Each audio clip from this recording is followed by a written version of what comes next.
Né, pessoal, vamos retomar então a nossa análise aí da lei antitrust, beleza?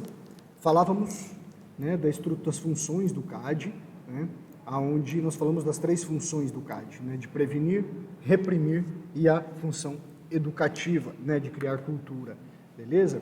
Então, o CAD, pessoal, ele é dividido numa estrutura de outros 3 agrupamentos, né, que são eles. Eu trago aí para vocês o Tribunal Administrativo de Defesa Econômica, a Superintendência Geral e o Departamento de Estudos Econômicos. Cada um desses 3 organismos que compõem o CAD, pessoal, eles vão ser úteis para a gente, o CAD, para exercer aquelas funções que nós acabamos de ver que são próprias do CAD, beleza? Tranquilo? A de prevenir, a de punir e a de criar cultura, tá? Então, para cada uma dessas funções, nós vamos ter um organismo do CAD, beleza? O primeiro deles aqui, então, que nós vamos falar um pouco, é o Tribunal de Defesa Econômica do CAD. Então, lembrando que esses três órgãos compõem o CAD. Né? O CAD em si mesmo, ele não age. Quem age são os órgãos. Né? Então, o Tribunal Administrativo de Defesa Econômica. A ele cabe julgar, decidir, punir, aprovar, ordenar, né, criar uma ordem, um ofício, beleza? Ele é composto pelo presidente, né, desse tribunal e mais 6 conselheiros, todos eles têm mandatos de 4 anos, tá, pessoal? E é vedada essa recondução, então a gente sempre tem troca, né, do presidente e dos conselheiros a cada 4 anos, tá? Então, quais são essas atribuições? Então, decidir, né, eles decidem, julgam, né, sobre a existência de infração à ordem econômica e aplicam as penas previstas. Se eles julgam, o tribunal também aplica a pena, né, decide sobre processos administrativos, né, ordena providências, né, determina providências, aprova termos de compromisso, sessões de prática e os controles de concentração, tá, daqueles atos de concentração, como nós falamos, as aquisições e fusões, tá bom? Além do Tribunal, então, Administrativo de Defesa Econômica, que é esse responsável aí pelo julgamento, nós temos, então, a Superintendência Geral. A Superintendência Geral tem por pressuposto a instauração, instrução, o parecer sobre processos, né? Então, a Superintendência, ela também, ao invés de presidente, né, o seu responsável é o Superintendente Geral, e ele já tem mandato de 2 anos. Tá? E pode ser reconduzido uma vez. Aí, ele, se for reconduzido uma vez por mais 2, ele se assemelha, então, ao mandato do tribunal, dos conselheiros do Tribunal Administrativo de Defesa Econômica, que é de 4 anos. Beleza? O papel, né, o que a Superintendência Geral faz? Né? Instaurar, instruir, dar parecer. O que significa isso? Né? Então, instaurar dar parecer, instruir todos os processos que possam ter elementos, indícios de que há conduta anticompetitiva. Tá? Dá também instrução e parecer sobre os atos de concentração. Então, lembrando que não está julgando, está dando parecer. Né? Então, a superintendência, quando vai haver um ato de concentração, a superintendência, então, ela vai dar o parecer favorável ou não. Tá? Se, mesmo com parecer, por exemplo, desfavorável, houver o ato de concentração, aí cabe ao Tribunal Administrativo de Defesa Econômica apurar se de fato é um atentado contra a ordem econômica e se de fato for trazer, julgar e decidir aí a punição cabível para o caso concreto. Tá bom? O terceiro, não menos importante órgão do CAD, é o Departamento de Estudos Econômicos.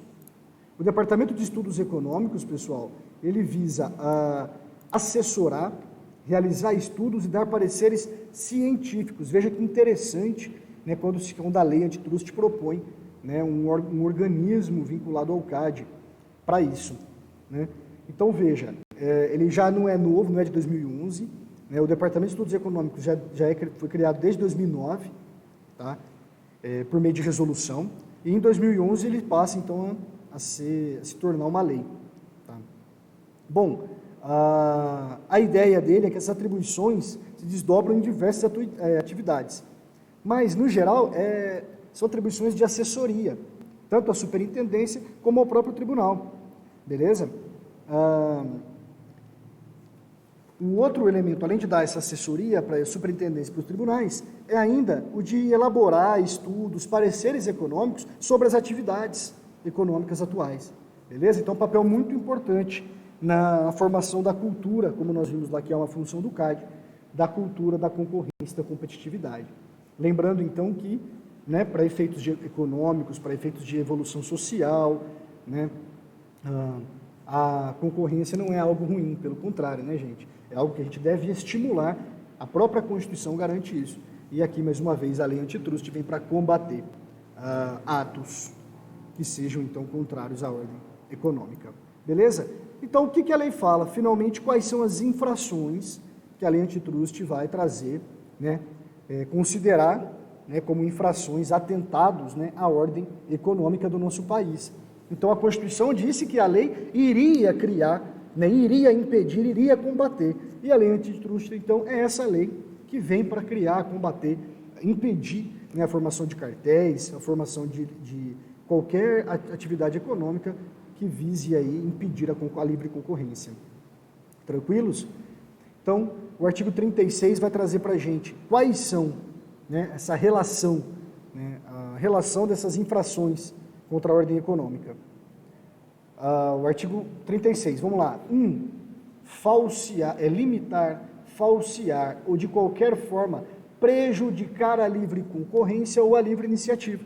Então, se houver prejuízo à livre concorrência ou livre iniciativa, pode responder pessoa física ou pessoa jurídica, por qualquer meio que ela tenha limitado, falseado ou prejudicado a livre concorrência ou a livre iniciativa, tudo bem? De forma com responsabilidade civil e administrativa objetiva e ainda solidária.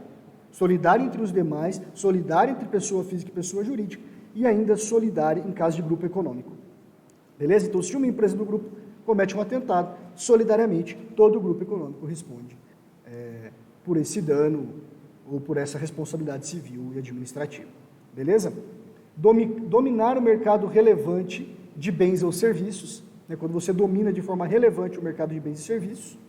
Aumento arbitrário dos lucros, né, quando você consegue perceber um aumento exorbitante, sem justificativa nos lucros de uma empresa. Por que aumentou? Você adquiriu uma nova empresa? Não, mas o lucro aumentou. E quando você vai ver, geralmente essa empresa está praticando preços abusivos. Tá? E preço abusivo é proibido por lei. A Constituição Federal nos disse que iria fazer. E veio a lei antitrust para garantir isso para a gente, garantir a concorrência. Tá bom? Preço justo, preço leal.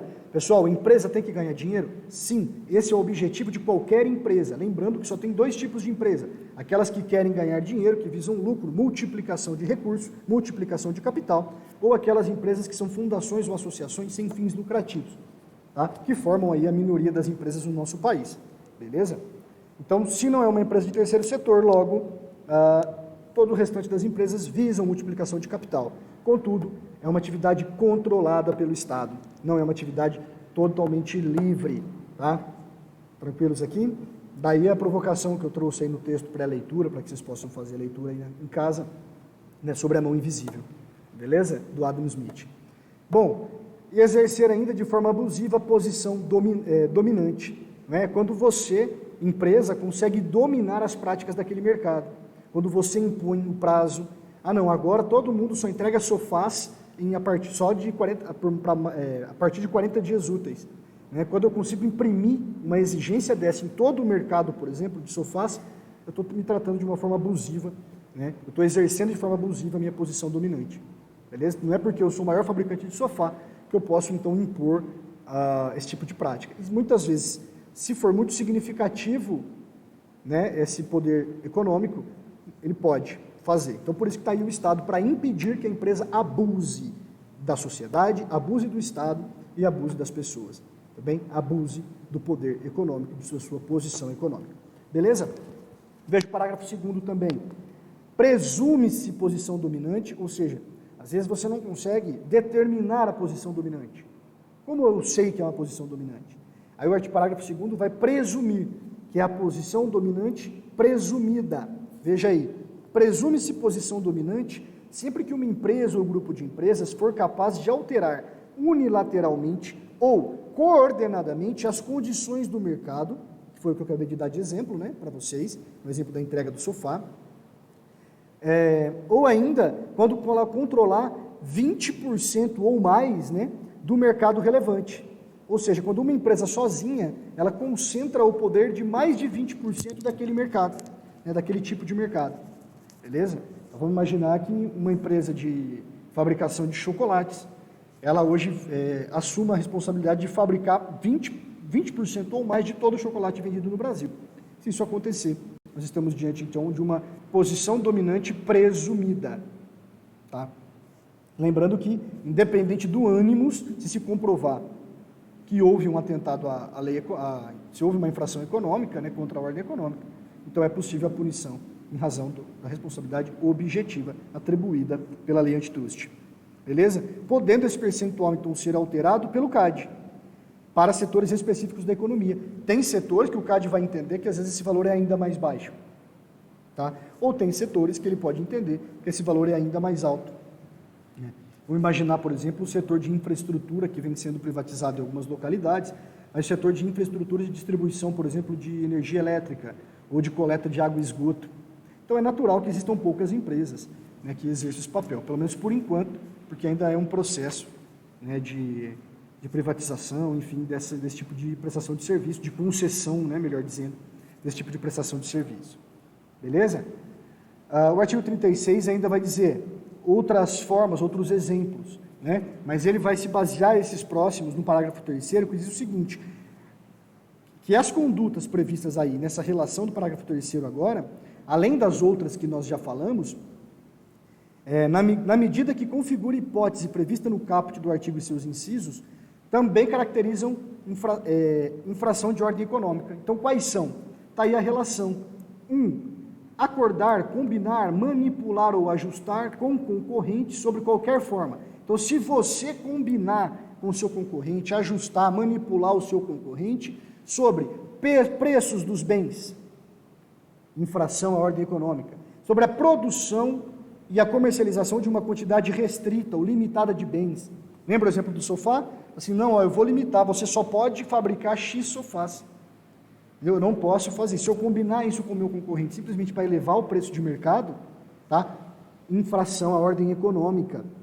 A divisão de partes ou segmentos de um mercado atual ou potencial de bens ou serviços, mediante, dentre outros, distribuição de clientes, fornecedores, regiões ou períodos. Né? É você segmentar este mercado a partir do seu poder econômico, você segmentar, combinando com seus fornecedores, com os seus demais concorrentes, quais serão os fornecedores, para quais clientes vão receber primeiro a mercadoria. Bem, isso é infração à ordem econômica, passível, então, de responsabilidade administrativa e civil, de forma objetiva e solidária pela lei antitrust. Por fim, né, os preços e condições e vantagens. Né? Então, se você acordar, combinar preços, condições ou vantagens ou abstenção em licitação pública. Lembrando aqui, né, que a linha D do inciso 1, né, do artigo 36, do parágrafo 3º do artigo 36, também é crime. Tá, gente? Fraude à licitação também é crime. Não está tipificado aqui na lei antitrust, mas também desdobra numa prática criminosa contra a administração pública, beleza? Então não é a lei antitrust que vai punir, tá? Bom, ele ainda traz outros 2 exemplos, que é promover, obter ou influenciar a adoção de conduta comercial uniforme ou concentrada entre concorrentes, né? Ou seja, você criar uniformização entre os concorrentes, limitar ou impedir o acesso de novas empresas no mercado, né? Isso a gente também, mesmo que de forma velada, a gente acaba vendo isso no dia a dia. Isso aconteceu muito com o mercado de bebidas, né, de cerveja, refrigerante, né, no Brasil, com a concentração aí de 3 ou 4 grupos econômicos que se concentraram na produção dessas bebidas no nosso país. Né? Então, hoje são poucos grupos econômicos que concentram essa produção, que são, de fato, produções relevantes. Álvaro, mas existem hoje centenas de milhares de microcervejarias. Existem, né? Mas elas não têm posição relevante de mercado. Elas não conseguem impedir o acesso de outras, já as grandes redes conseguem. Beleza? Tranquilos? Então, tudo isso significa, para a lei antitrust, a infração contra a ordem econômica. Tudo bem? Álvaro, E as penas? Né? Quais são as penas aplicáveis pela lei, né, pela lei antitrust? Então vamos lá. Quais são as leis, as penas que a lei antitrust vai aplicar administrativamente? Né? Pessoal, pena de multa de 0,1 a 20% do faturamento bruto da empresa ou de 1 a 20% de multa da empresa da multa da empresa para o administrador. Então, por exemplo, se o CAD entende que a fraude, né, de acordo com a gravidade da fraude ou da infração, né, a multa pode ser de 0,1 a 20%. Se houve participação direta do administrador, lembra que a lei antitrust pune também pessoa física, e o administrador responde de forma solidária, não é? Então, se há participação de um administrador, esse administrador, pessoal, responde de 1 até 20% do valor da multa que foi aplicada pela empresa. Entenderam isso? Então, você vai bater o olho e falar assim, nossa, mas o administrador responde de forma um valor ainda maior do que a própria empresa. Não, né, gente? É de 1 a 20% da multa, sendo que a multa é de 0,1 a 20% do faturamento bruto da empresa. Tá bom? Isso de acordo com o tipo de ganho, né, pessoal? Com as vantagens ilícitas que esse administrador obteve. Tá? Publicação da decisão condenatória, assim como na lei anticorrupção, né, também uma forma de punir essas empresas é dar publicidade para o que elas estão fazendo de errado, beleza? Proibição de contratar com poder público, isso também vai acontecer na lei anticorrupção, né? Então, as empresas que incorrerem, forem condenadas pelo CAD, elas podem ficar proibidas de contratar com o poder público, inclusive de pegar financiamento do BNDES, né, gente, que é um órgão nacional, um órgão estatutário, um órgão nacional, não é isso, público, ou mesmo das instituições público-privadas, tá? Ou das empresas de economia mista, como o Banco do Brasil. Beleza? E por fim, seria aí uma das grandes penas, né, administrativas, que é a interrupção das atividades da empresa ou a interrupção das atividades daquele administrador. Né? Seria aí uma pena extremamente grave em termos de empresa, que nós estamos falando aí possivelmente, né, se houver a interrupção, mesmo que temporária, das atividades, possivelmente, do encerramento dessa atividade econômica. E com o encerramento da atividade econômica, a gente estaria influenciando aí o Estado diretamente, né, na atividade privada. Então, sim, mais uma vez, sim, o Estado pode e deve intervir na atividade econômica privada por força da Constituição, que vai dizer que a lei especial vai fazer isso, no caso aqui a lei antitrust. Beleza? E suas atualizações. Então, pessoal, só no artigo 45, só para vocês observarem, quem quiser fazer uma leitura mais atenta, veja que aqui ele vai trazer, falar sobre as penas, como que elas serão aplicadas, né? O que o CAD vai levar em consideração na hora de aplicar essas penas. Beleza? Então, a gravidade da infração, a boa-fé, porque lembra que pode ou não ter ânimos, então, às vezes, quando não teve ânimos de causar aquele dano econômico, pode ser considerado a boa-fé do infrator, então pode abrandar a pena, tá? E assim por diante. São a reincidência aí, ó, beleza? O inciso 8 aí, que vai dizer reincidência. Então, se hoje não é a primeira vez que a empresa ou o administrador comete essa infração contra a ordem econômica, então, por óbvio, é pena mais grave. Tudo bem? Beleza, gente? E assim como na lei anticorrupção, com a intenção de conseguir descobrir mais casos, né, de conseguir ter notícias sobre mais dados sobre empresas que estão possivelmente infringindo a ordem econômica do país, também existe o programa de leniência na lei antitrust, tá bom? Que é aquele programa que visa a brandura, mansidão, suavidade da pena, tá? Pode ser feita com a pessoa física ou jurídica praticante desse ato lesivo contra a ordem econômica.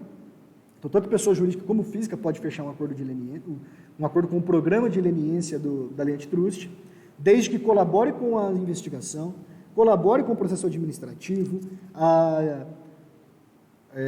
contribua dê acesso a documentos, né, que consigam criminalizar ou demonstrar que há outras empresas ou pessoas físicas cometendo crimes contra a ordem econômica, beleza?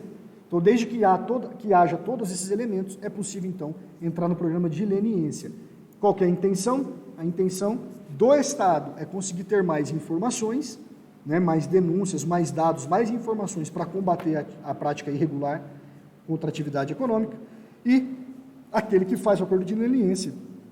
É porque para ele quer ter atenuado ou até isento a sua sanção administrativa, né?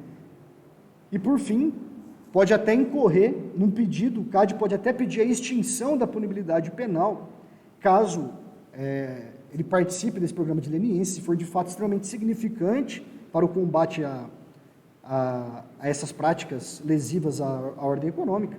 Se o CAD assim entender, ele pode sugerir, né, solicitar, dar parecer de extinção de punibilidade penal daquela pessoa física em razão da sua contribuição em programa de leniência. Beleza? É isso quem vai determinar vai ser o próprio presidente do CAD, né, do tribunal, junto com os seus conselheiros que vão determinar essas práticas. Beleza? As regras sobre o programa de leniência da lei antitrust, né, gente? Nós vamos encontrar lá no artigo 86. Beleza? São as primeiras regras, 86 e seguintes. Tá? Mas aqui tem, então, quais são aí as atribuições, o que a pessoa física ou pessoa jurídica precisa fazer para que ela possa, então, entrar no programa de leniência e ter as vantagens, as leniências que esse programa prevê.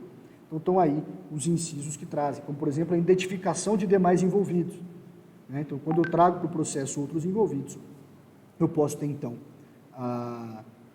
posso participar desse programa de leniência. Né? E quanto mais desses incisos eu tiver, quanto mais desses comportamentos positivos eu tiver, pode abrandar ainda mais a minha pena.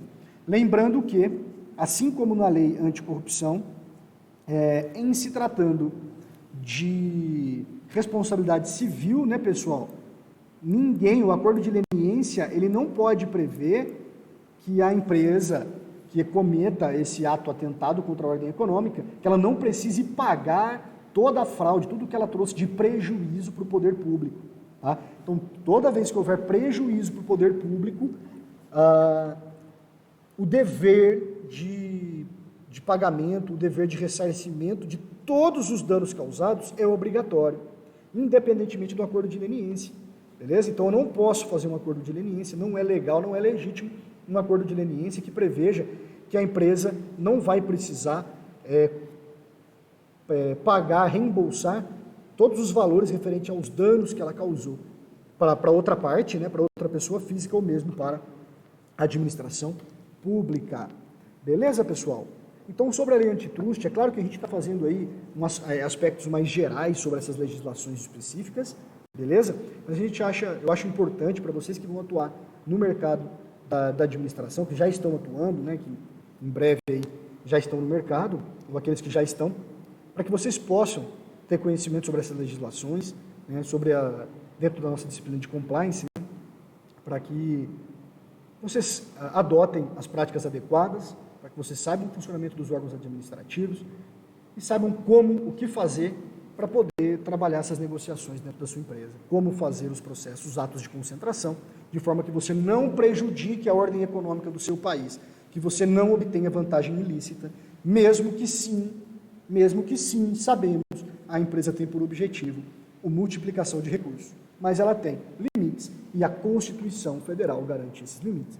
E depois a lei antitrust, com demais legislações especiais, vem amarrando, trazendo as regras desses limites. Beleza, pessoal? Então, no mais é isso, um grande abraço a todos, espero que tenha sido produtivo, desejo sucesso nos próximos dias e em breve, né, agora a gente já segue aí encerrando o nosso semestre letivo, encontro vocês em breve, semana que vem temos atividade avaliativa, trabalho avaliativo em sala de aula, na outra semana vocês já farão a prova de vocês, integradora, a P2. Um grande abraço, até mais.